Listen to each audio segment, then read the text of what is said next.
രാമ ഹരേ ഹരേ ഹരേ കൃഷ്ണ കൃഷ്ണ കൃഷ്ണ ഹരേ ഹരേ ഹരേ രാമ രാമ രാമ ഹരേ ഹരേ ഹരേ കൃഷ്ണ കൃഷ്ണ കൃഷ്ണ ഹരേ ഹരേ ഹരേ രാമ രാമ രാമ ഹരേ ഹരേ ഹരേ കൃഷ്ണ കൃഷ്ണ കൃഷ്ണ ഹരേ ഹരേ ഹരേ രാമ രാമ രാമ ഹരേ ഹരേ ഹരേ കൃഷ്ണ കൃഷ്ണ കൃഷ്ണ ഹരേ ഹരേ ഹരേ രാമ രാമ രാമ ഹരേ ഹരേ ഹരേ കൃഷ്ണ കൃഷ്ണ കൃഷ്ണ ഹരേ ഹരേ ഹരേ രാമ രാമ രാമ ഹരേ ഹരേ ഹരേ കൃഷ്ണ കൃഷ്ണ കൃഷ്ണ ഹരേ ഹരേ ഹരേ രാമ രാമ രാമ ഹരേ ഹരേ ഹരേ കൃഷ്ണ കൃഷ്ണ ഹരേ ഹരേ ഹരേ രാമ രാമ രാമ ഹരേ ഹരേ. ഹരേ കൃഷ്ണ മാതാജി. ഹരേ കൃഷ്ണ. ഹരേ കൃഷ്ണ. ഹരേ കൃഷ്ണ മാതാജി. പ്രണാമം മാതാജി. ഹരേ കൃഷ്ണ. എല്ലാവർക്കും പ്രണാമം. ഹരേ കൃഷ്ണ മാതാജി. പ്രണാമം. ഹരേ കൃഷ്ണ. പ്രണാമം.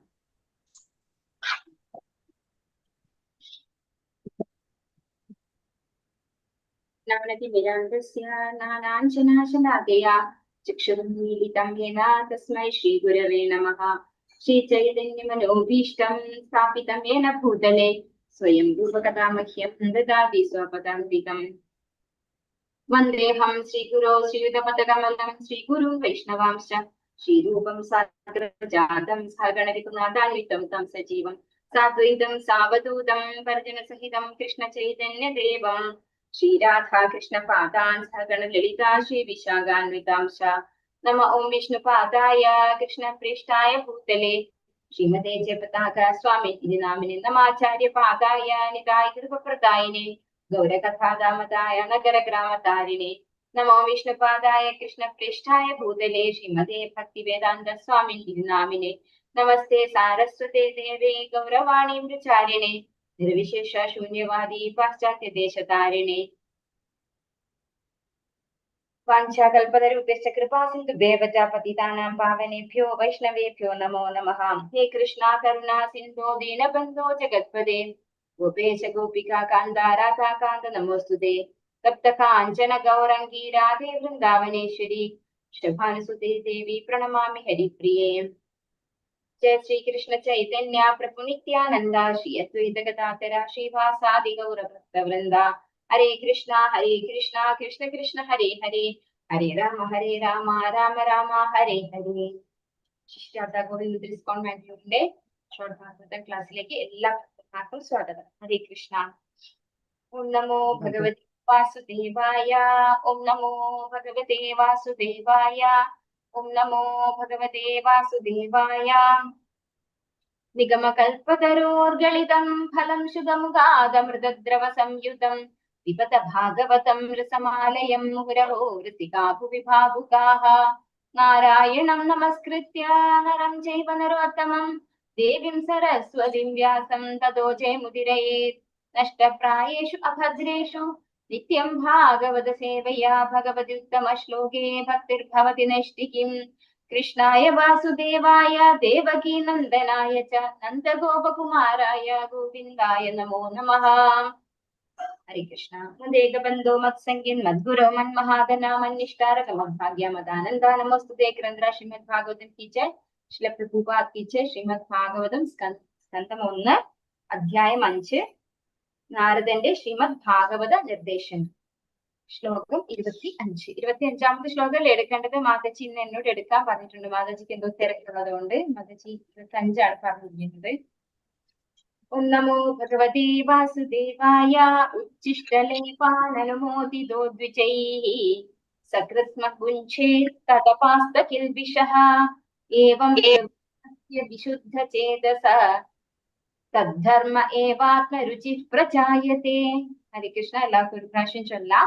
ഓം നമോ വാസുദേവായ. ഓം നമോ ഭഗവതേ വാസുദേവായ. ശിഷ്ടലേപാനനുമോദിതോ ദ്വിജൈഃ ഉച്ഛിഷ്ടലേപാനനുമോദിതോ ദ്വിജൈഃ സകൃസ്മഗുഞ്ചേ തദപാസ്ത കിൽബിഷഃ സകൃത്മകുഞ്ചേ തദപാസ്തുകിൽബിഷഃ ഏവം പ്രവൃത്തസ്യ വിശുദ്ധചേതസഃ ഏവം പ്രവൃത്തസ്യ വിശുദ്ധചേതസ്യ തദ്ധർമ്മ ഏവാത്മരുചിഃ പ്രജായത്തെ. ധർമ്മേവാത്മരുചി പ്രജായതേ.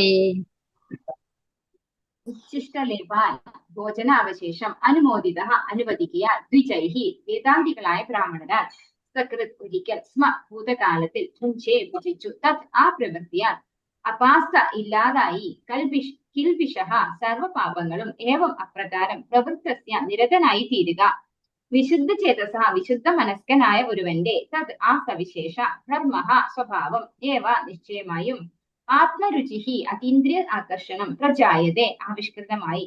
വർത്തനം ഭാരതമേസി ഭക്തി വേദാന്ത സ്വാമിഷ്ഠ അവരുടെ അനുവാദത്തോടെ ഒരിക്കൽ മാത്രം അവരുടെ ആഹാരാവശേഷം ഞാൻ സ്വീകരിച്ചു. അപ്രകാരം ചെയ്യുകയാൽ എന്റെ സർവ്വ പാപങ്ങളും തൽക്ഷണം സമൂലം നശിപ്പിക്കപ്പെട്ടു. അങ്ങനെ എനിക്ക് ഹൃദയശുദ്ധി കൈവരികയും അതീന്ദ്രിയവാദികളുടെ അതേ നൈസർഗിക ഗുണം എനിക്ക് ആകർഷകമായി അനുഭവപ്പെടുകയും ചെയ്തു. അപ്പോ നമ്മൾ ഇവിടെ സർക്കംസ്റ്റാൻസ് എല്ലാവർക്കും ഓർമ്മയുണ്ടല്ലോ. ഇത് ആരോടാണ് പറയുന്നത്?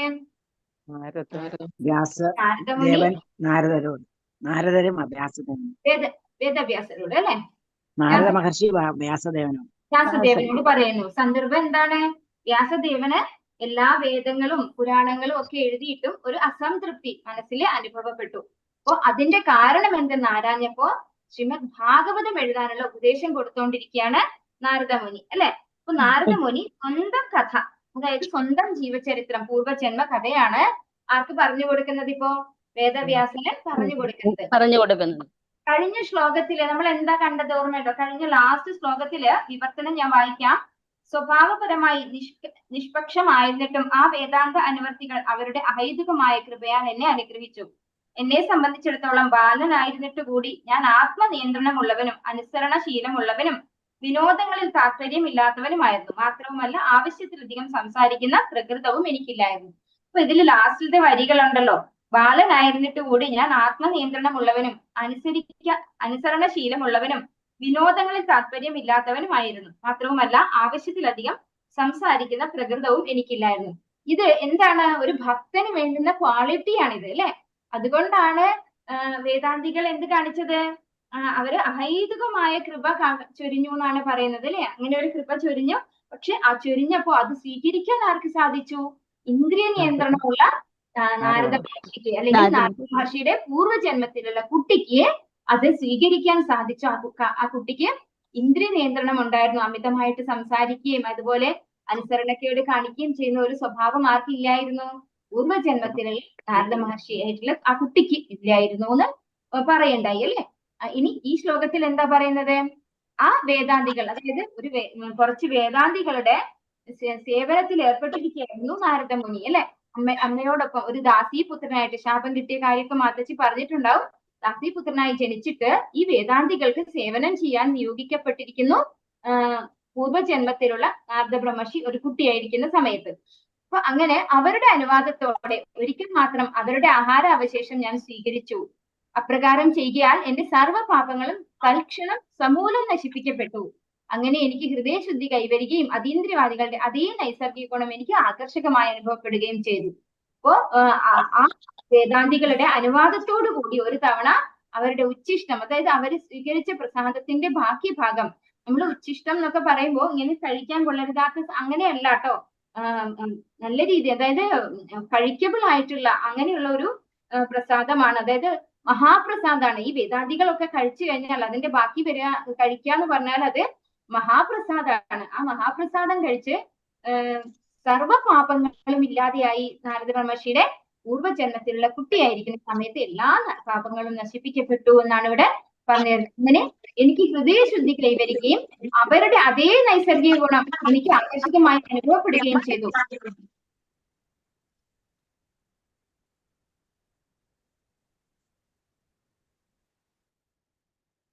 അപ്പൊ അവരുടെ ഉച്ഛിഷ്ടം കഴിച്ചപ്പോ അവരുടെ അതേ ഗുണങ്ങളാണ് നാരദ ബ്രഹ്മർഷിക്ക് കിട്ടേണ്ടായത്. അപ്പൊ ആ അതീന്ദ്രിയവാദികളുടെ അതേ നൈസർഗിക ഗുണം എന്താണ്? അവരുടെ ഗുണം എന്താണ്? അവർ സദാ ഭഗവാന്റെ സേവനത്തിൽ നിരതരാണ് അല്ലെ.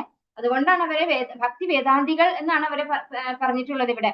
അപ്പൊ അങ്ങനെ ഭഗവാന്റെ കഥകളിൽ ആകർഷണം ആർക്കുണ്ടാവുകയാണ്? ഇവിടെ നാരദ ബ്രഹ്മർഷിക്ക് ഉണ്ടാവുകയാണ്. ഭാവാർത്ഥം ഇസി ഭക്തി വേദാന്ത സ്വാമി പ്രഭുപാദ്. ഒരു വിധത്തിൽ പറഞ്ഞാൽ സാംക്രമിക രോഗങ്ങൾക്ക് സമാനം സാംക്രമികമാണ് ശുദ്ധ ഭക്തിയും. ഫലം മംഗളകരമാണെന്നേ ഉള്ളൂ. അപ്പൊ ഇവിടെ എന്താ സംഭവിക്കുന്നത്? ഭക്തി വേദാന്തികളുടെ ഉച്ഛിഷ്ടം കഴിച്ചപ്പോ അവരുടെ അതേ ഗുണം ആർക്ക് കിട്ടേണ്ടായി? നാരദ മഹർഷിക്ക് കിട്ടേണ്ടായി. അപ്പൊ ഇവിടെ പറയാണ്, നമുക്കൊരു രോഗം വന്നു കഴിഞ്ഞാൽ, ഇപ്പൊ ഒരു ചിക്കൻ പോക്സ് ഒക്കെ വന്നു കഴിഞ്ഞാൽ എന്താണ്? ഒരാളുടെ അടുത്ത് പോയി നിന്നാൽ നമുക്ക് ആ ചിക്കൻ പോക്സ് പകരും അല്ലെ. അതുപോലെയാണ് ഈ ശുദ്ധഭക്തിയും പകരുന്നത്. പക്ഷെ അതെന്താ വ്യത്യാസം? ഒന്ന് അമംഗളകരമാണെങ്കിൽ മറ്റേത് മംഗളകരമാണ് അല്ലെ. ഈ അസുഖങ്ങളൊക്കെ, സാംക്രമിക രോഗങ്ങളൊക്കെ പടർന്നു പിടിച്ചു കഴിഞ്ഞാൽ എന്താ ബുദ്ധിമുട്ട് വരിക? നമ്മള് കോവിഡ് ഒക്കെ കണ്ടു അല്ലെ. കോവിഡ് ഒക്കെ വന്ന സമയത്ത് എന്താ സംഭവിച്ചത്? ഒരുപാട് മരണമൊക്കെയാണ് ഉണ്ടായത് അല്ലെ. അത് അമംഗളകരമായിട്ടുള്ളതാണെങ്കിൽ ഭക്തി എന്ന് പറയുന്നത് മംഗളകരമാണെന്നേ ഉള്ളൂ. അതാണ് ഇതിന്റെ വ്യത്യാസം. പക്ഷെ ഇതുപോലെ ഭക്തി ശുദ്ധ ഭക്തന്മാരിൽ നിന്ന് പകർന്ന് കിട്ടും. അതായത് ലവമാത്ര സാധുസംഘ സർവസിദ്ധി പോയി എന്നാണ് പറയുന്നത്. വളരെ കുറച്ചു സമയം ഒരു ശുദ്ധഭക്തനുമായിട്ട് നമുക്ക് ഐ കോണ്ടാക്റ്റിൽ വന്നാൽ തന്നെ നമുക്ക് നമ്മുടെ എല്ലാ പാപങ്ങളും ഇല്ലാതെയാവും എന്നാണ് പറയുന്നത്. അപ്പൊ ഇവിടെ അത്തരത്തിലുള്ള ശുദ്ധഭക്തന്മാരുടെ പ്രസാദം ഭക്ഷിച്ചിട്ട് തന്നെ നാരദ ബ്രഹ്മർഷിക്ക് പൂർവ്വജന്മത്തിൽ ഭഗവാനെ കുറിച്ചുള്ള ഒരു ഭക്തി, ഭഗവാനോടുള്ള ഒരു ആകർഷണം ഉണ്ടാവുകയാണ് ചെയ്യുന്നത്. ഒരു ശുദ്ധഭക്തൻ സർവ്വ പാപങ്ങളിൽ നിന്നും സ്വതന്ത്രനാകുന്നു. പരിശുദ്ധ ജീവസത്തകളിൽ വെച്ച് പരമപരിശുദ്ധനാണ് പരമ ദിവ്യോത്തമ പുരുഷൻ. ഭൗതിക ഗുണങ്ങളുടെ സംക്രമണത്തിൽ നിന്ന് ഒരാൾ അതേ തോതിൽ പരിശുദ്ധി നേടണം. അല്ലാത്ത പക്ഷം ഭഗവാന്റെ ശുദ്ധഭക്തനായി തീരുക സാധ്യമല്ല. അപ്പൊ ഇവിടെ എന്താ പറയുന്നത്? നമ്മൾ ഭഗവത്ഗീതയിലും പഠിച്ചിട്ടുണ്ട്. അർജുനൻ പറയുന്നുണ്ട് ഭഗവാനെ കുറിച്ച്. എന്താണ് പറയുന്നത്? ഓർമ്മയുണ്ടോ? 10ാമത്തെ അധ്യായത്തില് അർജുന ഉവാച പരം ബ്രഹ്മ പരം ധാമ പവിത്രം പരമം പുമാൻ. ഭഗവാനെ കുറിച്ച് അർജുനൻ പറയുന്നതാണ് അല്ലെ. പരിശുദ്ധ ജീവസത്തുകളിൽ വെച്ച് പരിശുദ്ധനാണ് ഭഗവാൻ, പരമദിവ്യോത്തമ പുരുഷൻ എന്നാണ് ഇവിടെ പറയുന്നത്. ഭൗതിക ഗുണങ്ങളുടെ സംക്രമണത്തിൽ നിന്ന് ഒരാൾ അതേ തോതിൽ പരിശുദ്ധി നേടണം. അതായത് ഭഗവാന് തുല്യം നമ്മള് ഈ ഭൗതികതയിൽ നിന്ന് പരിശുദ്ധി നേടണം എന്നാണ് പറയുന്നത്. ഭഗവാൻ ആരാണ്? അതീന്ദ്രിയനാണ് അല്ലെ. ഭഗവാന്റെ ശരീരം അതീന്ദ്രിയമാണ്. ഭഗവാന്റെ ലീലകളും ഒക്കെ എന്താണ്? അതീന്ദ്രിയമാണ്. അപ്പൊ അതുപോലെ നമ്മളും ഈ ഭൗതികതയിൽ നിന്ന് പരിശുദ്ധി നേടണം. അല്ലാത്ത പക്ഷം ഒരു ശുദ്ധ ഭക്തനാവാൻ സാധിക്കില്ല എന്ന് പറയുന്നു. മുകളിൽ പരാമർശിച്ച ഭക്തി വേദാന്തികളൊക്കെ ശുദ്ധഭക്തരാണ്. അവരുടെ സംസർഗത്താലും അവരുടെ ഉച്ഛിഷ്ടം ഒരിക്കൽ മാത്രം സേവിച്ചതിനാലും അവരുടെ ഗുണങ്ങളുടെ പരിശുദ്ധിയാൽ ബാലൻ പരിശുദ്ധനാക്കപ്പെട്ടു. ശുദ്ധഭക്തരുടെ അനുമതി കൂടാതെ പോലും അവരുടെ പ്രസാദോച്ഛിഷ്ടം സേവിക്കാം. ചില കപട ഭക്തന്മാരുണ്ട്, അവരെ കുറിച്ച് നാം അതീവ ജാഗ്രത ഉള്ളതായിരിക്കണം. അപ്പോ ശുദ്ധഭക്തന്മാരുടെ അവർ കഴിച്ച ബാക്കി വരുന്ന ഭക്ഷണം കിട്ടുകയാണെങ്കിൽ നമ്മൾ ഒരിക്കലും അത് നിരസിക്കരുത്. കാരണം എന്തുകൊണ്ടാണ്?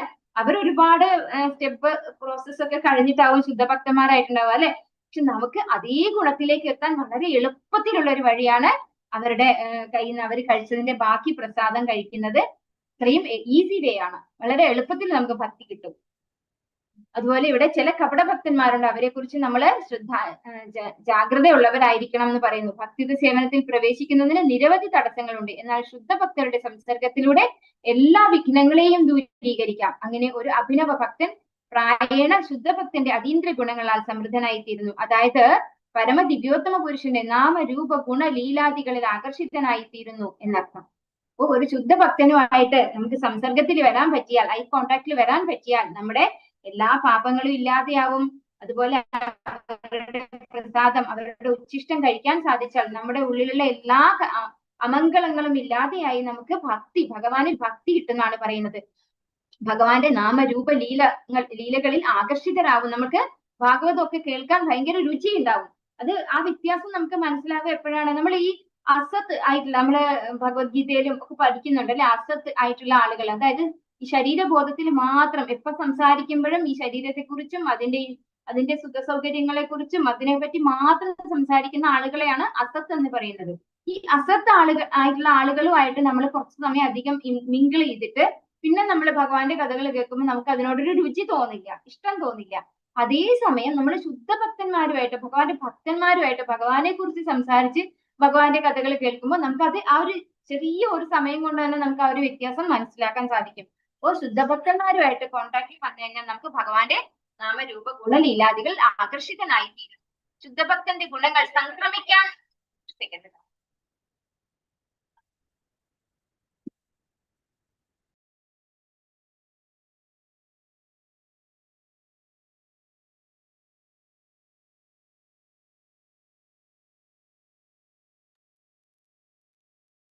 ഹരികൃഷ്ണ കേൾക്കാമോ? ഒരു സൗണ്ട് ഡിസ്റ്റർബൻസ് ഉണ്ട്, അതുകൊണ്ടാണ്. ശുദ്ധഭക്തന്റെ ഗുണങ്ങൾ സംക്രമിക്കൽ എന്നതുകൊണ്ട് അർത്ഥമാക്കുന്നത് പരമദിവ്യോത്തമ പുരുഷന്റെ അതീന്ദ്രിയ കർമ്മങ്ങളിൽ സദാ ശുദ്ധഭക്തിയുടെ മാധുര്യം നുകരുക എന്നതാണ്. അപ്പോ എങ്ങനെയാണ് ഈ സംക്രമിക്കുക? നമ്മൾ സാംക്രമിക രോഗങ്ങൾ സംക്രമിക്കുമ്പോൾ നമുക്ക് ആംഗളകരമായിട്ടാണ് വരിക. പക്ഷെ ഒരു ശുദ്ധഭക്തന്റെ ഗുണങ്ങൾ സംക്രമിക്കുക എന്നതുകൊണ്ട് അർത്ഥമാക്കുന്നത് ഭഗവാന്റെ അതീന്ദ്രിയ കർമ്മങ്ങളിലും ഭഗവാന്റെ കഥകൾ കേൾക്കുന്നതിന് ഒരു താല്പര്യം, ഒരു മാധുര്യം നമുക്ക് ഉണ്ടാകും എന്നുള്ളതാണ്.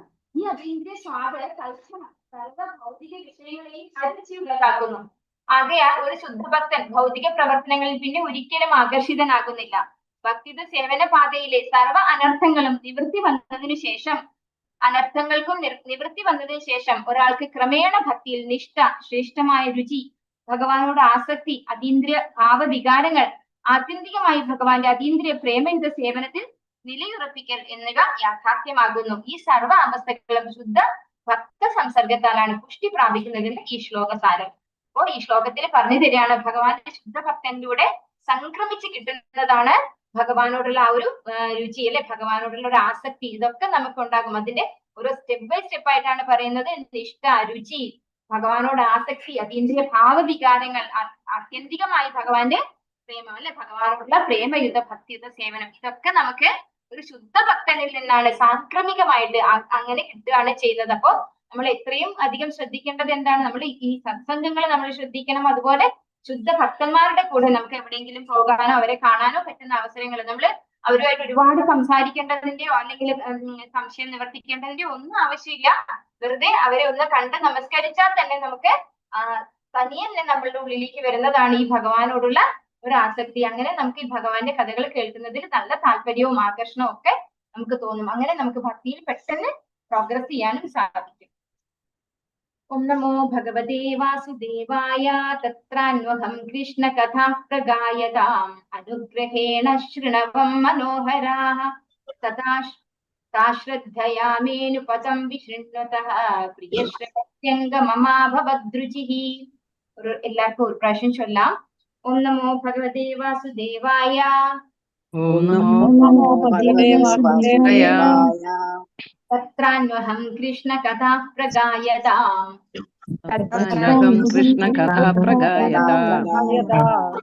അനുഗ്രഹേണ ശൃണവം മനോഹരാഃ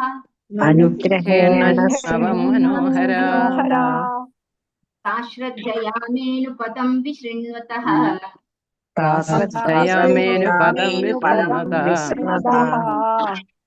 പ്രിയശ്രവസ്യംഗമമാഭവദ്രുചിഃ.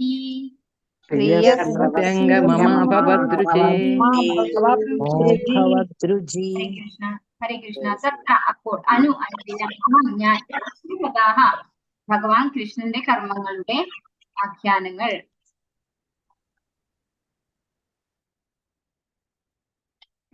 പ്രഗായത വിശദീകരിക്കുന്ന, അനുഗ്രഹേണ അഹൈതുക കൃപയാൽ, അശ്രണവം ശ്രവണപദത്തിലേക്ക് സ്വാഗതം ചെയ്തു.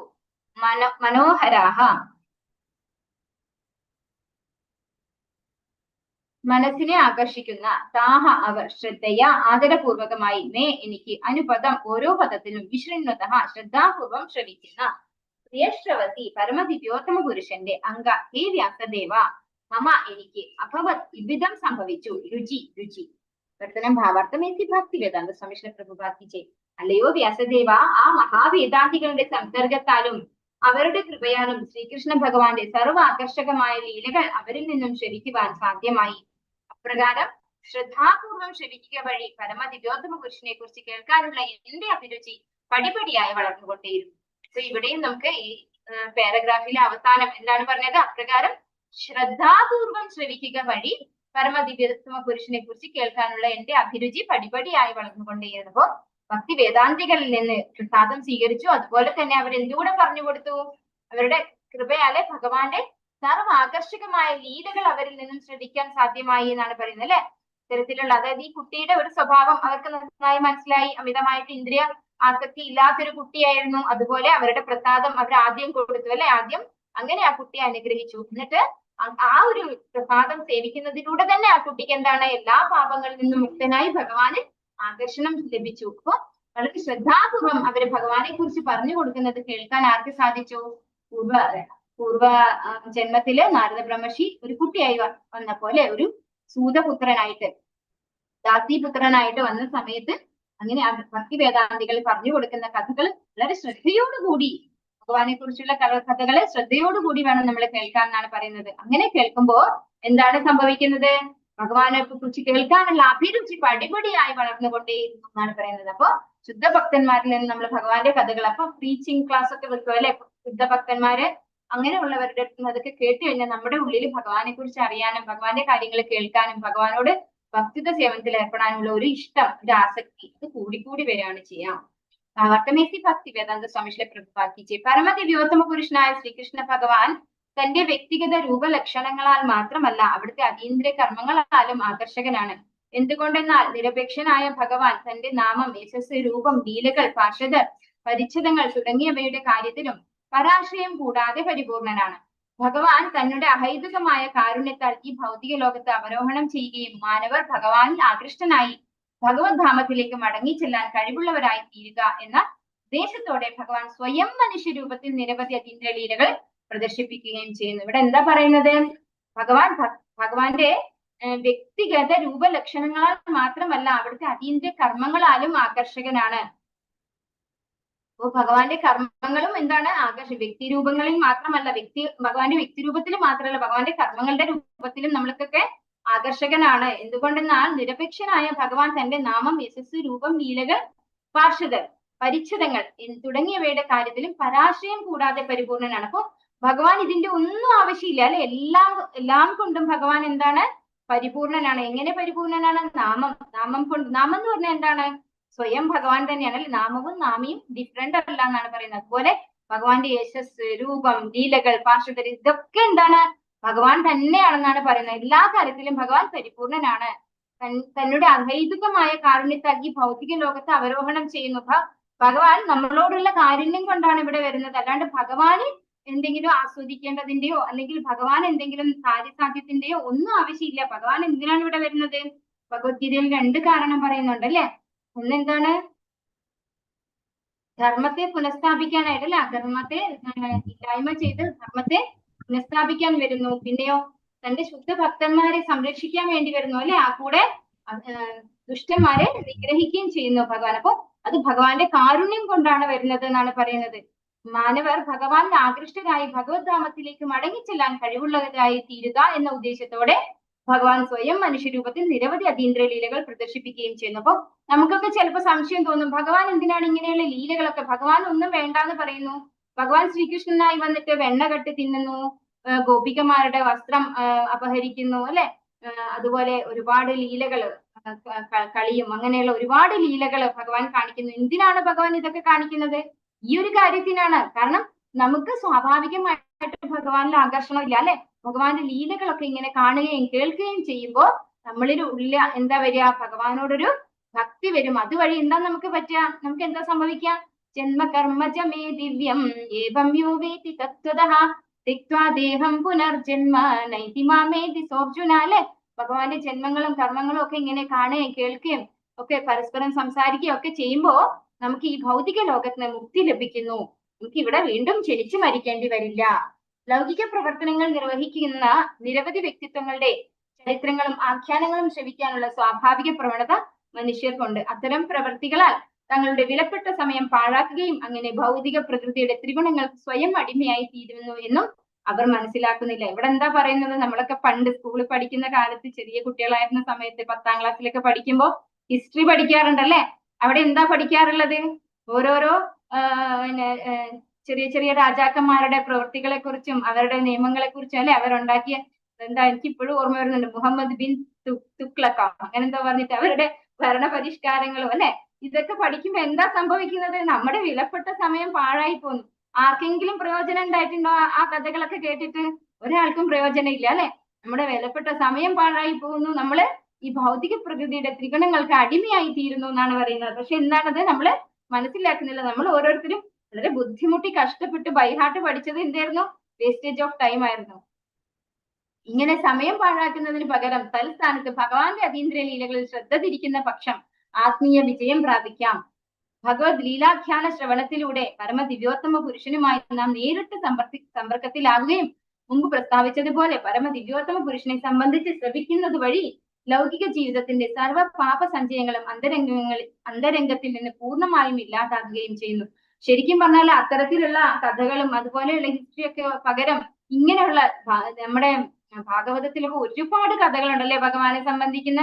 അതൊക്കെയാണ് അതിലേക്ക് ഇങ്ങനെ പ്രതിപാദിച്ചിരുന്നതെങ്കിൽ നമുക്ക് കിട്ടുന്നത് ശരിക്കും നമ്മളൊക്കെ നല്ല വ്യക്തികളായി മാറും അല്ലെ. നമുക്കൊരു നല്ല മനുഷ്യരായിട്ട് നമുക്ക് ജീവിക്കാമായിരുന്നു. ഭഗവത് ലീല അതുകൂടെ നമുക്ക് എന്താ കിട്ടുന്നത്? പരമദിവ്യോത്തമ പുരുഷനുമായി നാം നേരിട്ട് സമ്പർക്കത്തിലാകുന്നു എന്നാണ് ഇവിടെ പറയുന്നത്. പരമദിവ്യോത്തമ പുരുഷനെ സംബന്ധിച്ച് ശ്രവിക്കുന്നത് വഴി ലൗകിക ജീവിതത്തിന്റെ സർവ്വ പാപസഞ്ചയങ്ങളും അന്തരംഗത്തിൽ നിന്ന് പൂർണ്ണമായും ഇല്ലാതാകുന്നു. അപ്പൊ നമ്മുടെ മനസ്സ് പരിശുദ്ധമായി ഭഗവാനോട് ആകർഷണമുള്ളതായി മാറുന്നു. അപ്രകാരം സർവ്വ പാപങ്ങളും നീക്കം ചെയ്യപ്പെട്ടതാകയാൽ ശ്രോതാവ് ക്രമേണ ലൗകിക സംസർഗത്തിൽ നിന്ന് സ്വതന്ത്രനായി തീരുകയും ഭഗവത് ഗുണങ്ങളിൽ ആകർഷിതനായി തീരുകയും ചെയ്യുന്നു. നാരദ മുനി ഇത് വിശദീകരിച്ചത് അദ്ദേഹത്തിന്റെ അനുഭവത്തിന്റെ വെളിച്ചത്തിലാണ്. ചുരുക്കത്തിൽ ഭഗവാന്റെ ലീലകളെ സംബന്ധിച്ച് കേവലം ശ്രവിക്കുന്നത് മൂലം ഒരാൾ ഭഗവത് പാർഷദരിൽ ഒരാളായി തീരുന്നു. അപ്പോ നാരദ മുനി ഒരു കെട്ടുകഥയല്ല പറയുന്നത്, സ്വന്തം ജീവിതകഥയാണല്ലേ. ആ ഒരു കഥയിലൂടെയാണ് നാരദ മഹർഷി പറഞ്ഞു കൊടുക്കുന്നത് നമുക്ക് ഭഗവാനെ കുറിച്ച് ശ്രവിച്ചു കഴിഞ്ഞാൽ ഈ ഭൗതികമായിട്ടുള്ള എല്ലാ കാര്യങ്ങളിൽ നിന്നും നമുക്ക് മുക്തരാകാൻ സാധിക്കും.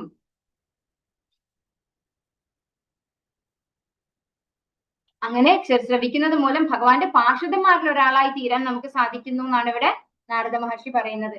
നാരദ മുനിക്ക് ശാശ്വത ജീവിതം, അപരിമേയ ജ്ഞാനം, അത്യഗാധ പരമാനന്ദം എന്നിവയുണ്ട്. അദ്ദേഹത്തിന് ഭൗതികവും ആത്മീയവുമായ സർവ്വ ലോകങ്ങളിലും യാതൊരു വിഘ്നവും കൂടാതെ സഞ്ചരിക്കാനും സാധ്യമാകുന്നു. മുൻജന്മത്തിൽ നാരദൻ ശുദ്ധഭക്തരിൽ നിന്നും ഭക്തിവേദാന്തികൾ ശ്രവിച്ചതുപോലെ ഉചിത കേന്ദ്രങ്ങളിൽ നിന്നും അതീന്ദ്രിയ ഭഗവത് ലീലകൾ സശ്രദ്ധം ശ്രവിക്കുന്നതിലൂടെ മാത്രം ജീവിതത്തിന്റെ പരമമായ പരിപൂർണത പ്രാപ്തമാക്കാൻ കഴിയുന്നു. ഈ കലഹയുഗത്തിൽ ഭക്ത സംസർഗത്തിൽ ഏർപ്പെട്ടിട്ടുള്ള ഈ ശ്രവണ പ്രക്രിയയെ സവിശേഷമായി ശുപാർശ ചെയ്തിരിക്കുന്നു. അപ്പോ നാരദ ബ്രഹ്മർഷിയുടെ കാര്യം തന്നെയാണ് ഇവിടെ പറയുന്നത്. അദ്ദേഹത്തിന് എന്തിനുള്ള കഴിവുണ്ടെന്നാണ് പറയുന്നത്? എല്ലാ ലോകത്തിലും ആത്മീയവും അതുപോലെ ഭൗതികവുമായ എല്ലാ ലോകങ്ങളിലും സ്വതന്ത്രമായിട്ട് സഞ്ചരിക്കാനുള്ള ഒരു സൗഭാഗ്യം ആർക്ക് കിട്ടിയിട്ടുണ്ട്? നാരദ മഹർഷിക്ക്. വൈകുണ്ഠത്തിലും പോകാം, ഗോലോക വൃന്ദാവനത്തിലും പോവാം, നമ്മുടെ ഭൗതിക ലോകത്തിലും വരാം. എല്ലായിടത്തും ഒരു നിബന്ധനകളും ഇല്ലാതെ ഒരു ഉപാധികളും ഇല്ലാതെ സഞ്ചരിക്കാൻ നാരദ മഹർഷിക്ക് സാധിച്ചിട്ടുണ്ട്. അത് എന്തുകൊണ്ടാണ് സാധിച്ചത്? നാരദ മഹർഷിക്ക് ഈ ഭക്തി വേദാന്തികളിൽ നിന്ന് ഭക്തിയുത സേവനത്തിൽ രുചി ലഭിച്ച് അങ്ങനെ ഭഗവാന്റെ കഥകളും ലീലകളും ഒക്കെ ശ്രദ്ധാപൂർവം ശ്രവിച്ചത് കൊണ്ടാണ് നാരദ ബ്രഹ്മർഷിക്ക് ഇതുപോലെ ഒരു ശുദ്ധ ഭക്തനായി തീരാൻ സാധിച്ചത്. അപ്പോ ഈ കലികാലത്തിലും ഭക്ത സംസർഗത്തിൽ ഏർപ്പെട്ടിട്ടുള്ള ശ്രവണ പ്രക്രിയയെ സവിശേഷമായി ശുപാർശ ചെയ്തിരിക്കുന്നു എന്ന് ഇവിടെ പറയുന്നു. തസ്മിൻ ഓം നമോ ഭഗവതേ വാസുദേവായ. ശ്ലോകം എടുക്കാല്ലേ? തസ്മിൻ തദാ ലബ്ധ രുചിർമഹാമതേ പ്രിയശ്രവസ്യ സ്ഖലിതാമതിർമമ യേയാഹമേതത്കഥസത്വമായയാ പശ്യേമയി ബ്രഹ്മണി കൽപിതം പരേ. ഓം നമോ ഭഗവതേ വാസുദേവായ. തസ്മിൻ തദാ ലബ്ധ രുചിർമഹാമതേ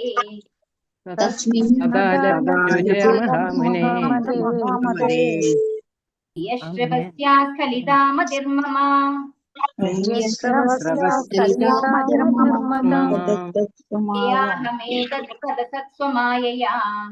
യേയാഹമേതത്കഥസത്വമായയാ പശ്യേമയി ബ്രഹ്മണി കൽപിതം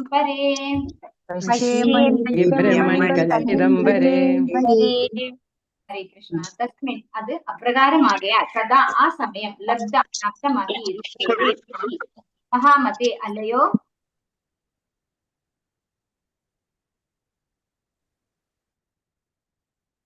മഹാമതേഹേ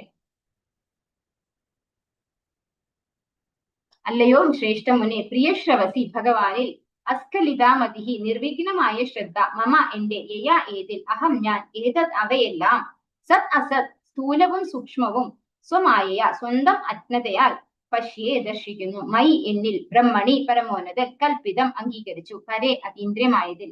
സ്വത്തരം ഭാവാർത്ഥം ഇസി ഭക്തി വേദാന്ത സ്വാമിശ്രീ പ്രഭുപാദ് കി ജയ്.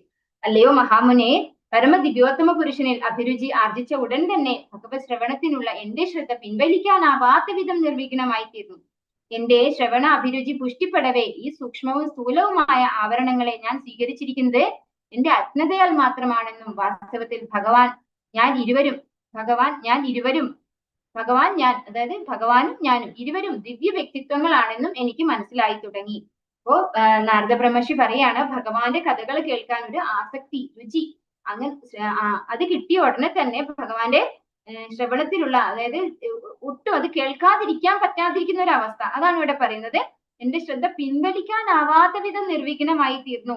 എന്തൊക്കെ സംഭവിച്ചാലും ഭഗവാന്റെ കഥകൾ കേൾക്കണം എന്നുള്ളൊരു ആസക്തി മാത്രമായി മാറി. എന്റെ ശ്രവണ അഭിരുചി പുഷ്ടിപ്പെടവേ ഈ സൂക്ഷ്മവും സ്ഥൂലവുമായ ആവരണങ്ങൾ, അതായത് ഈ ശരീരവും, എന്തൊക്കെയാണ് സൂക്ഷ്മവും സ്ഥൂലവും പറയുന്നത്? സൂക്ഷ്മം എന്ന് പറഞ്ഞു കഴിഞ്ഞാൽ മനസ്സ്, ബുദ്ധി, വിദ്യ, അഹങ്കാരം. സ്ഥൂലം എന്ന് പറയുന്നത് ഈ മെറ്റീരിയലിസ്റ്റിക് ആയിട്ടുള്ള നമ്മുടെ ശരീരം. അപ്പൊ ഇത് രണ്ടും എന്താണെന്ന് പറയുന്നു? അജ്ഞതയാൽ മാത്രമാണ്, ഇതാണ് ഞാൻ എന്ന് വിചാരിച്ചിരിക്കുന്നത് എന്റെ അറിവില്ലായ്മ കൊണ്ടാണെന്ന് എനിക്ക് മനസ്സിലായി. അതുപോലെ ഭഗവാനും ഞാനും ദിവ്യ വ്യക്തിത്വങ്ങളാണെന്നും എനിക്ക് മനസ്സിലായി എന്നാണ് പറയുന്നത്. അപ്പൊ ഭഗവാൻ ഭഗവത്ഗീതയിൽ പറയുന്നുണ്ടല്ലേ, നമ്മളും എന്താണ്, നജായതേ മ്രിയതേ വാ കഥാചിത് എന്നൊക്കെ പറയുന്നത് ആരെ കുറിച്ചാണ്? ജീവാത്മാവിനെ കുറിച്ചാണ് അല്ലെ. അപ്പൊ ഭഗവാന്റെ ശാശ്വതാംശങ്ങൾ, മമൈ വാംശോ ജീവലോകെ അല്ലെ. അതുകൊണ്ട് ഭഗവാന്റെ ശാശ്വതാംശങ്ങളായിട്ടുള്ള നമ്മളും എന്താണ്, സനാതനമാണ് എന്നുള്ള മനസ്സിലാകാൻ ആർക്ക് തുടങ്ങി? നാരദ ബ്രഹ്മർഷിക്ക് സാധിച്ചു.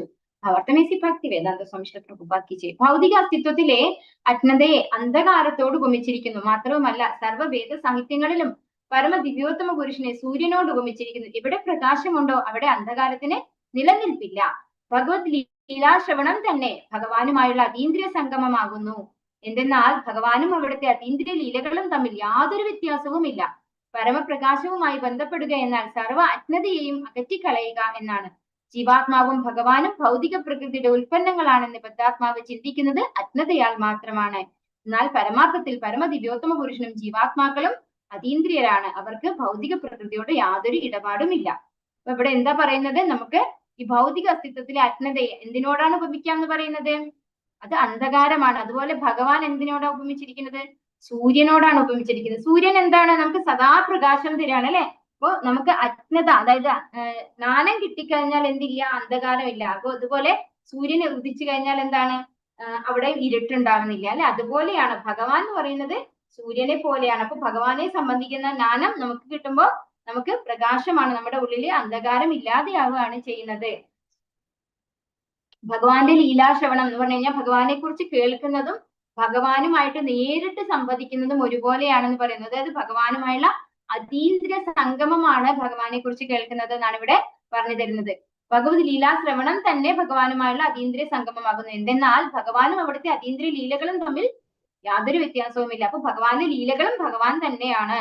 പരമപ്രകാശവുമായി ബന്ധപ്പെടുകയാൽ സർവ്വ അജ്ഞതയെയും അകറ്റിക്കളയുക എന്നതാണ്. ജീവാത്മാവും ഭഗവാനും ഭൗതിക പ്രകൃതിയുടെ, അതായത് നമ്മൾ ചിലപ്പോൾ ചിന്തിക്കും ഭഗവാനും ജീവാത്മാവും ഒക്കെ ഭൗതിക പ്രകൃതിയുടെ ഉൽപ്പന്നങ്ങളാണ്. ഭഗവാൻ ഈ ഭൗതിക പ്രകൃതിയുടെ ഉൽപ്പന്നമാണോ? ഭൗതിക പ്രകൃതി എന്താണ്? മെറ്റീരിയൽ ആണ് അല്ലെ. അതൊരു ഭൗതികമായിട്ടുള്ള മെറ്റീരിയലിസ്റ്റിക് ആയിട്ടുള്ള സംഗതിയാണ്. പക്ഷെ ഭഗവാൻ എന്താണ്? അതീന്ദ്രിയമാണ്. അതുകൊണ്ട് തന്നെ ഇത് രണ്ടും ഒരിക്കലും ഒന്നല്ല. ഭഗവാൻ ഒരിക്കലും ഈ ലോകത്തിന്റെ ഭാഗമല്ല. ഭഗവാൻ ഈ ലോകത്തിൽ വരുന്നുണ്ട്, പക്ഷെ അത് ഈ ലോകത്തിന്റെ ഭാഗമായിക്കൊണ്ടല്ല. ഭഗവാൻ ഇതിനെ നിലനിർത്തുന്നുണ്ട്, ഇതിലൊക്കെ ഉൾപ്പുകി നിലനിർത്തുന്നുണ്ടെന്ന് നമുക്ക് ഭഗവത്ഗീതയില് പഠിപ്പിച്ചു തന്നു അല്ലെ. പക്ഷെ ഭഗവാൻ എന്താണ്? ഈ മെറ്റീരിയലിസ്റ്റിക് ആയിട്ടുള്ള ഈ ലോകത്തിന്റെ ഭാഗമല്ല എന്നും ഭഗവാൻ പറഞ്ഞു തരുന്നുണ്ട്. പക്ഷെ നമ്മളൊക്കെയും അതീന്ദ്രിയരാണ് അല്ലെ. മമൈ വാംശോ ജീവലോകെ. ഭഗവാന്റെ ശാശ്വത അംശമായിട്ടുള്ള നമുക്ക് ഒരിക്കലും എന്താവാൻ പറ്റില്ല? ഈ ഭൗതിക പ്രകൃതിയുടെ ഒരു ഒരു എന്താ പറയാ, ഒരു പാർട്ട് ആൻഡ് പാർസൽസ് ആവാൻ നമുക്ക് പറ്റില്ല അല്ലെ. ഈ ഭൗതിക പ്രകൃതിയുടെ പ്രത്യേകത തന്നെ എന്താണ്? അത് അശാശ്വതമാണ്, അതൊരിക്കലും നശിച്ചു പോകാനുള്ളതാണ്. പക്ഷെ ഭഗവാന്റെ ശാശ്വതാംശം എന്താണ്? സനാതനമാണ് അല്ലെ.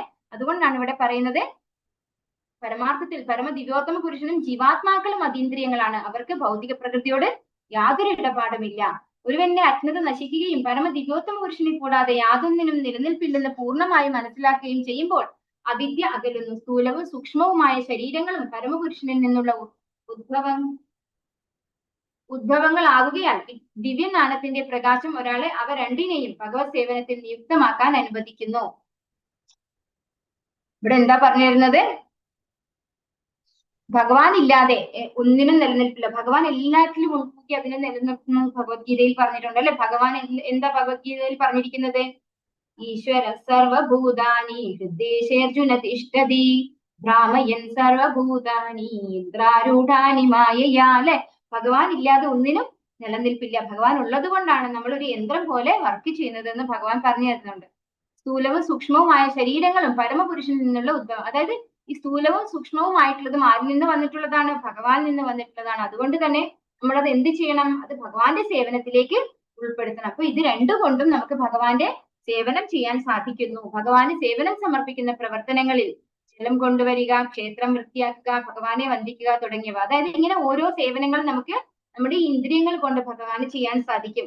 അങ്ങനെ ചെയ്യുന്നത് അത് സ്ഥൂല ശരീരത്തെ നിയുക്തമാക്കണം. അർച്ചനാ മാർഗം അഥവാ ക്ഷേത്രത്തിലെ ഭഗവത് വിഗ്രഹാരാധന സ്ഥൂല ശരീരത്തെ ഭഗവത് സേവനത്തിൽ നിയുക്തമാക്കുന്നതിന് ഉൾപ്പെടുന്നു. അതുപോലെ സൂക്ഷ്മ ശരീരത്തെ അതീന്ദ്രിയ ഭഗവത് ലീലാശ്രവണം.